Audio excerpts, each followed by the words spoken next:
kita membahas tentang sumber modal dan kebijakan dividen. Pertama, kita membahas tentang sumber pendanaannya.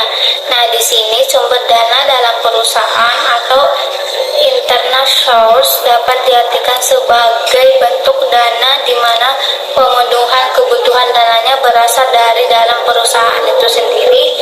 Dengan kata lain, dana dengan kekuatan atau kemampuan sendiri. Nah, di sini sumber dana perusahaan dapat dikelompokkan menjadi sumber dana jangka pendek, sumber dana jangka menengah, dan sumber dana jangka panjang. Lalu di sini kita membahas yang pertama, yaitu dana jangka pendeknya.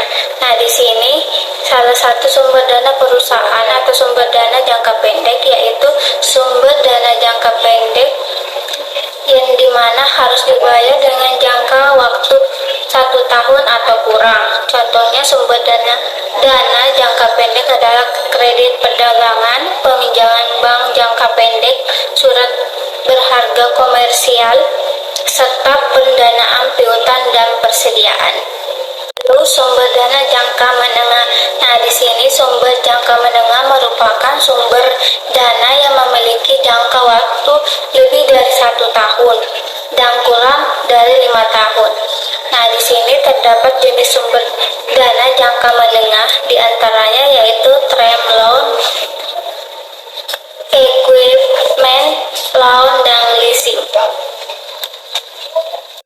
Kita membahas tentang sumber dana jangka panjangnya.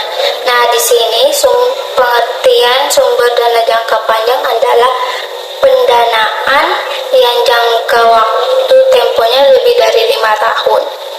Pendanaan jangka panjang terutama terdiri dari obligasi. Pendanaan jangka panjang seringkali digunakan untuk mendanai aset-aset yang masa pakaiannya panjang seperti tanah, mesin, pabrik, atau proyek-proyek konstruksi. Jenis-jenis sumber jangka panjang biasanya berbentuk hipotek, obligasi. Lalu di sini analisis struktur modal.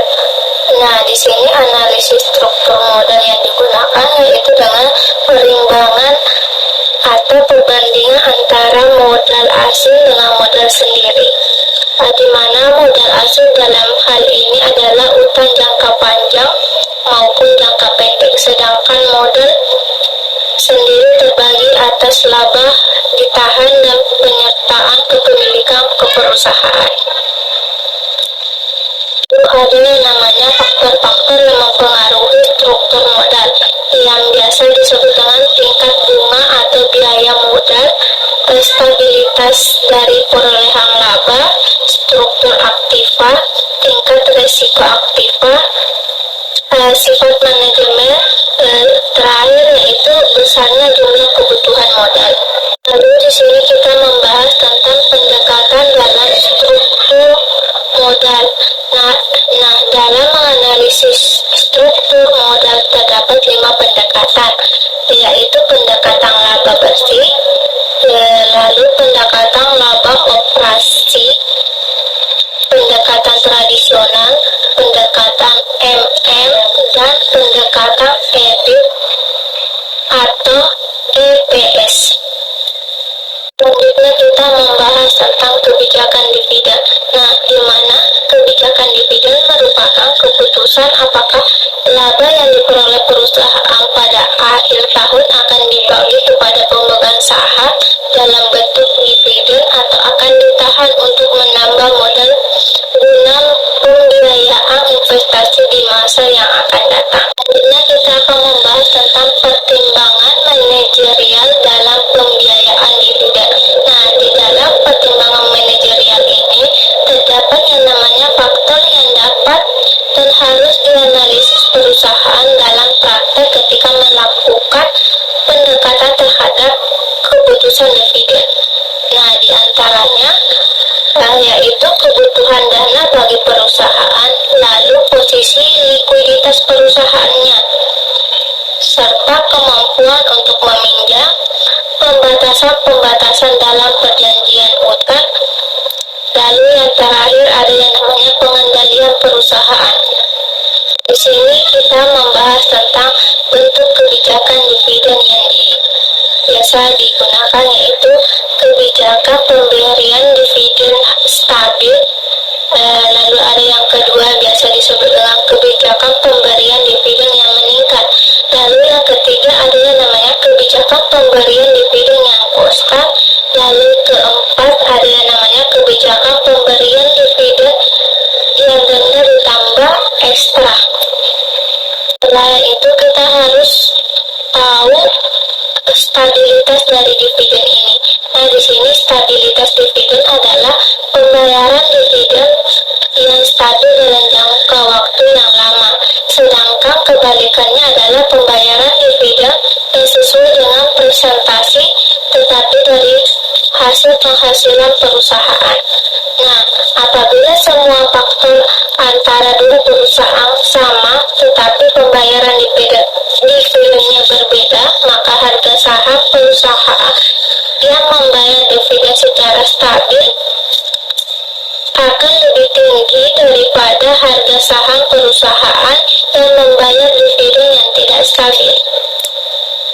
Ada 3 hal yang harus perlu kita ketahui. Yang pertama yaitu dividen payout ratio atau biasa disebut DPR. Nah, di mana rasio jumlah total dividen yang dibayarkan kepada pemegang saham terhadap laba bersih perusahaan. Nah, biasanya dinyatakan dalam presentasi. Lalu yang kedua yaitu jumlah saham perusahaannya. Lalu yang ketiga laba bersih perusahaan.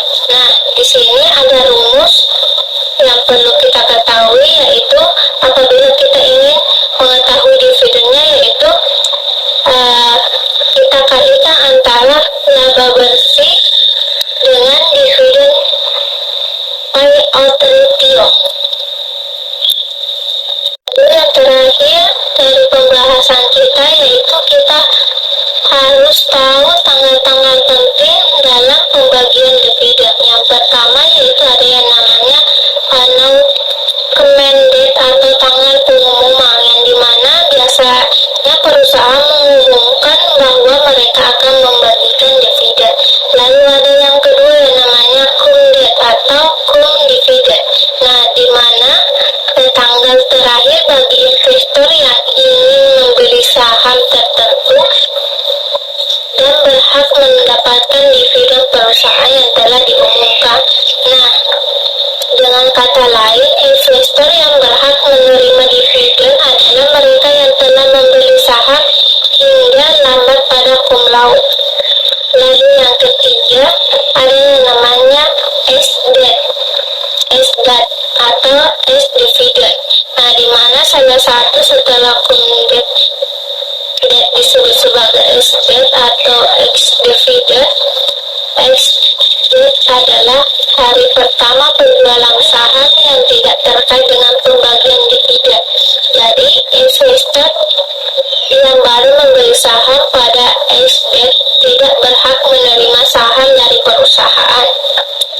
Lalu yang keempat ada yang namanya recording date, yang dimana biasa disebut dengan tanggal pencatatan atau hari ketika perusahaan mencatat siapa saja investor yang berhak menerima. Lalu yang kelima ada yang namanya payment date. Nah, di sini kita menentukan bahwa perusahaan membagikan dividen sesuai dengan porsi saham yang dimiliki oleh investor. Umumnya payment date adalah 10 hari setelah eksam dividennya.